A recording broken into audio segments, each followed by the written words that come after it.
మన Nagaraj cartoons Facebook page follower మన కార్టూన్స్ను ఇష్టపడేటటువంటి వ్యక్తి ఈ మధ్యనే జరిగినటువంటి నాగర్ కర్నూలులో జరిగినటువంటి ఒక సంఘటన ఆధారంగా ఆ అమానవీయమైనటువంటి సంఘటనను ఆధారంగా చేసుకుని ఒక కార్టూన్ వేయమని కోరారు. అది ఈ సమాజానికి అలాంటి పరిస్థితులలో ఉన్నవారికి చెంపపెట్టులాగా ఉండాలి అని ఆయన అభిప్రాయపడ్డారు. అయితే ఆ సంఘటన గురించి నాకు పూర్తి వివరాలు తెలియకపోయినప్పటికీ ఈ కులమతాల ఆధారంగా ఒక కార్టూన్ వేయాలి అనుకున్నాను.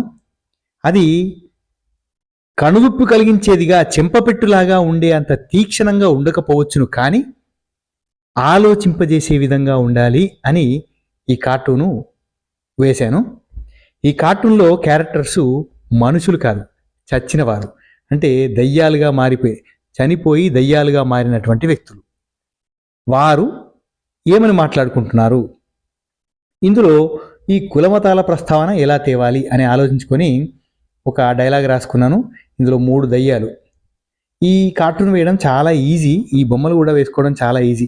మనుషుల బొమ్మల కంటే దయ్యాల బొమ్మలు వేయడం చాలా ఈజీ. సింపుల్గా ఆ తోక ఒకటి తగిలించేసి ఆ మొహం భాగాన్ని సరిగ్గా చూసుకుంటే సరిపోతుంది, ఈజీగా వేసేయవచ్చు.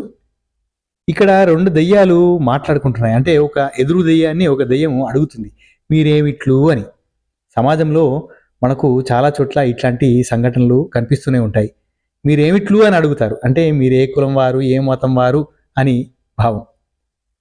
చచ్చిన వీరికి కులపిచ్చి వదలట్లేదు అని కింద ఉన్న దయ్యం ఆ పై దయ్యాల గురించి అనుకుంటుంది. అంటే మనుషులు ఎలా తయారయ్యారు అని అంటే, చచ్చిన వాళ్ళ కులమతాల పిచ్చి మాత్రం వాళ్ళను వదిలిపెట్టే పరిస్థితి నేటి సమాజంలో లేదు. ఈ భావంతో నేను కార్టూన్ మలుచుకున్నాను. ఈ కార్టూన్ కానీ మీకు బాగా నచ్చితే తప్పకుండా లైక్ చేయండి. ఇలాంటి మంచి మంచి కార్టూన్స్ కోసం నాగరాజ్ కార్టూన్స్ పేజీని ఫాలో చేయండి. Thank you.